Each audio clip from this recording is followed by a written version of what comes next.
Welcome back, everybody. This is the Johnny-Mare, and I am continuing with Final Fantasy III for the PSP. So my last episode, we did some events in the Golden Manor. And in between episodes, I did get my party members up to level 28 in anticipation of the next dungeon area. But because of what happened in the Golden Manor, we did get a key that allows us to unlock our airship and allow us to access the rest of the world. We also got a letter from Princess Sarah indicating that she had broken her pendant. So what we're going to do in this episode is do a little bit of exploration. Now, a lot of the world is still not accessible because it is behind mountains, and if you remember with our airship, we cannot actually fly over mountains yet. However, we can access some new towns, get some new items and equipment, and we can also get some new magic spells. So the first area we're going to head to is a little bit to the south. There's a town down here that is completely surrounded by mountains, so we cannot get to it. However, remember where that is, because we will be coming back to it later in the game. Now, in anticipation of this particular southern continent or landmass, there is this opening here. But if you try to fly into it, some massive winds will push your ship back. You might think, okay, well, then maybe we can just walk in, right? But if you land and try to get off of your ship won't let you off. Come on. I think because it was too close to maybe the wind effect. But yeah, it continues to push you back. But before we explore the rest of the surface world, we're going to head all the way to the west, and we're going to head back to the floating continent because we do want to get back to Princess Sarah and find out what happened with her pendant. So I'll meet you back at the castle. So we're back at the castle here, and we have Princess Sarah. Remember, she sent us a letter through Mognet. She is very excited to see Ingus. So here is the pendant that she told us about. And do we know anyone who can fix it? Well, we don't. I mean, we do know Taka, but unfortunately Taka at this point is not going to be enough in order to fix the pendant. But we are going to try to find someone who can do it. And that person is actually accessible in the surface world, coincidentally, in the next area we're going to go to after we do a little bit of exploration and side questing. But we got Sarah's pendant, yay! Unfortunately, it is broken. So we will try to fix it and get it back to the princess. But now that we're done with this, I'm going to head back to the surface world area, and I'll meet you out there on my airship. Alright, so we are back on the surface world. So now we're going to head to the north. And the next location that was actually pointed out by a person in the town of Amur was a massive city castle called Saronia. And we do not want to go to Saronia yet. I will show you the location up here to the north a bit. The reason we don't want to go to Saronia yet is because once you head to the castle area of this massive town, you will actually lose your airship. So we don't want to do that yet, because again, we do have a few places we do want to get to. But you notice Saronia is actually split into multiple locations. There are 4 different cities in the corner areas of the town. So once we do go into Saronia, there's going to be a lot to do. It's going to take up a significant amount of time. But before we do that, we want to get some new equipment. So by accessing our map here, you'll notice there's a little town to the south here, and that is the town of Duster. Going to land here, and then we're going to access the town. So let's try to get off here. Come on, let me off the ship. We're going to walk right through the town and then head on in. So Duster is an interesting location. It is home to a lot of different sorts of characters. The main kind of idea behind this town is that it is the home of geomancers. But it is also the home of some bards who are going to sing and tell us a little bit about summon creatures. So we're going to grab some more mallets because we did use some of those not too long ago. We're going to top off on those to about 10. And there's some other equipment in this town we're going to purchase as well. And we're going to do that before we talk to too many of the people in this town. So yeah, we learned about the continent of Dalag, or Dalag. And then this guy is going to tell us about geomancy. So it uses the effects of whatever terrain you are currently on. And then this guy tells us that Saronia actually has an airship that might be faster than ours. But alright, let's get some new armor and equipment. So, as you can see, we can get a Gaia vest and also a Bard vest. The Gaia vest is for the Geomancer class, and the Bard vest is for the Bard class. Now, we are going to purchase some feathered hats, because they are actually as powerful as our current headgear for our armored characters, and they actually give us a +2 to agility when you equip them. Now, we're also going to purchase some rune bracers, and the reason we're going to get those rune bracers is that essentially they protect you from different status effects, and that's useful. Now, the exact types of effects that it protects you from is not clear, because it says some status effects. I tried to look that up, and it's not really clear. Some people have noted maybe it's things like Mini and Toad and Petrify, but it's not really clear whether that is the case or not. But obviously it's still useful. We also have some new weapons here. We have the bell, which we've already gotten for our Geomancer class, and then we have a bunch of harps for the Bard class. Now, since we're not using the Bard class, we're not going to purchase any of those. If you want to use the Bard class, feel free to buy them. But the feathered hat, as I mentioned, is very useful because it gives you a +2 to agility, and for your spellcasting classes, it is pretty much the best armor. I mean, we haven't had a headgear armor if you're using a white mage or a black mage for quite a while.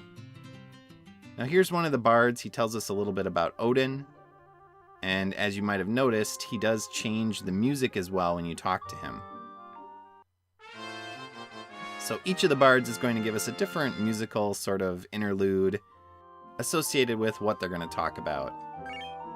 Now, there's also a hidden item up here, the earthen drums. Well, there's 2 of those in the town. The other one is, I think, over here to the east. We'll see if we can find it. This guy notes that he's looking for a dark blade. That sounds like something that a Dark Knight would find useful. Maybe a Dark Knight named Cecil?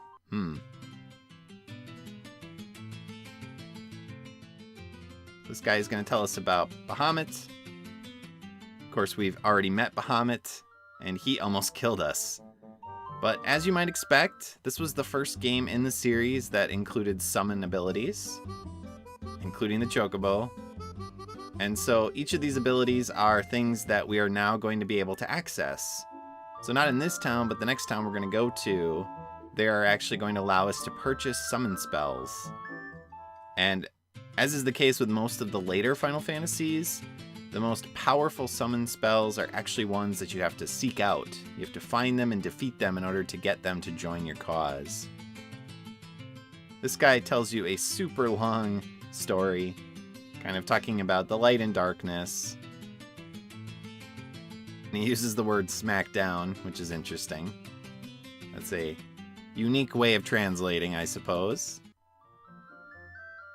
But it did rhyme. And then the last guy here is going to tell you about Leviathan. So the ultimate summons in this game, like most of the Final Fantasies, are Leviathan, Odin, and Bahamut. So we got our second earthen drums. We're going to head out, and then we're going to head to the other town that we want to check out before we head to Saronia. But we cannot access the advanced summon spells for quite a while.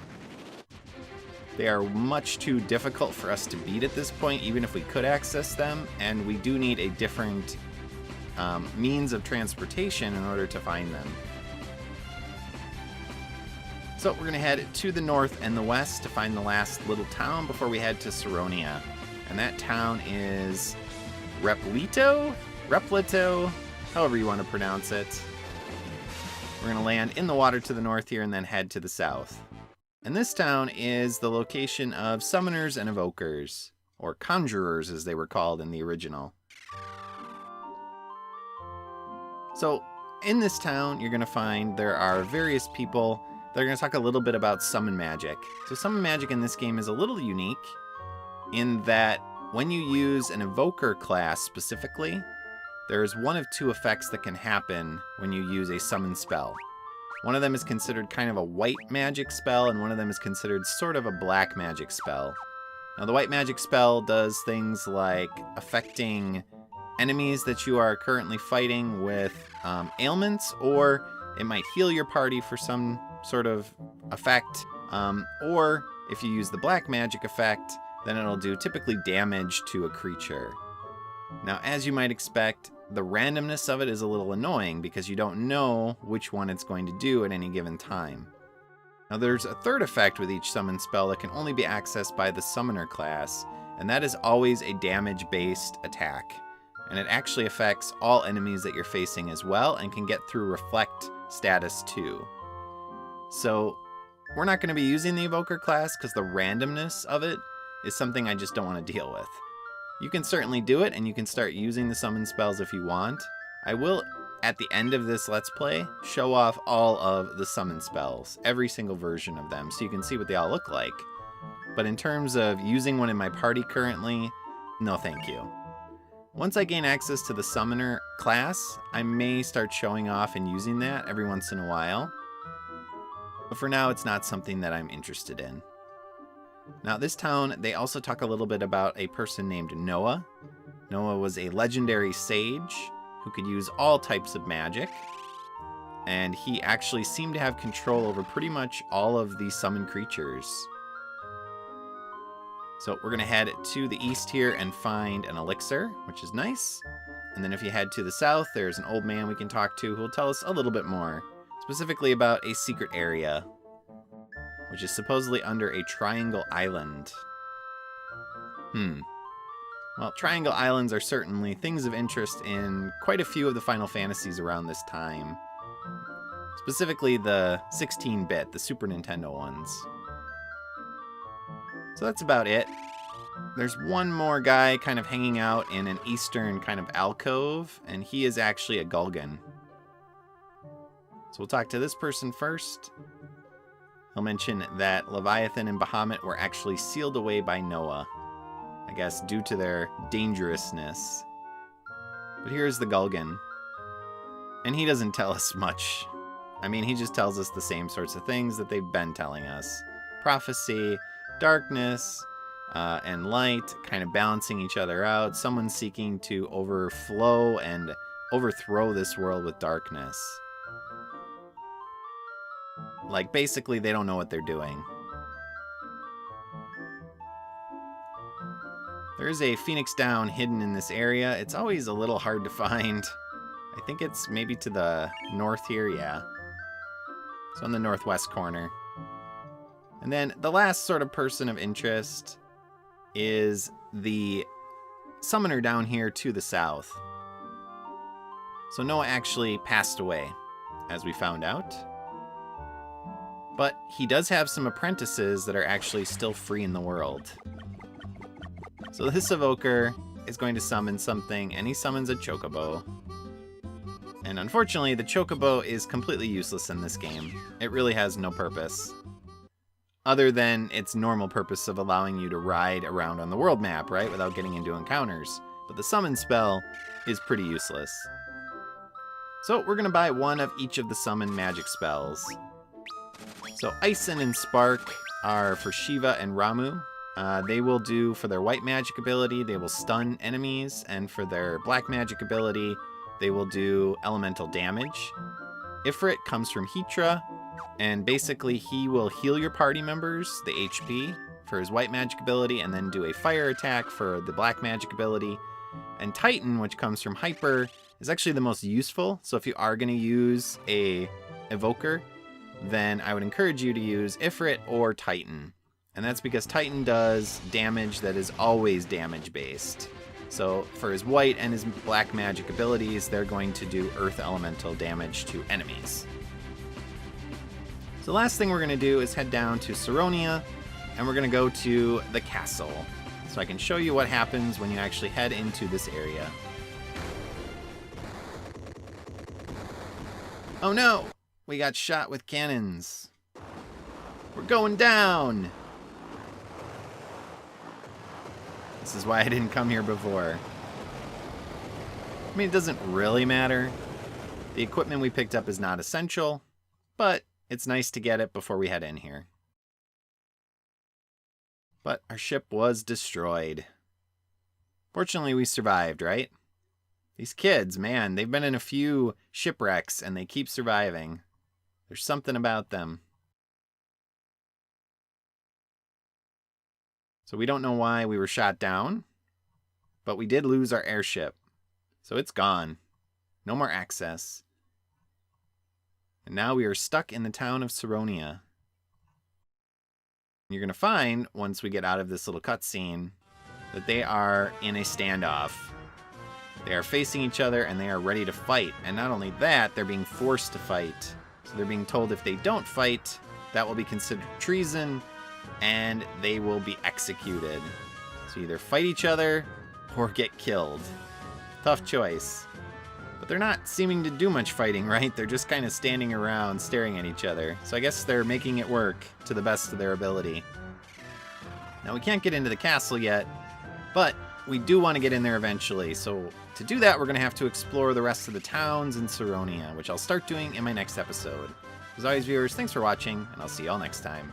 So long!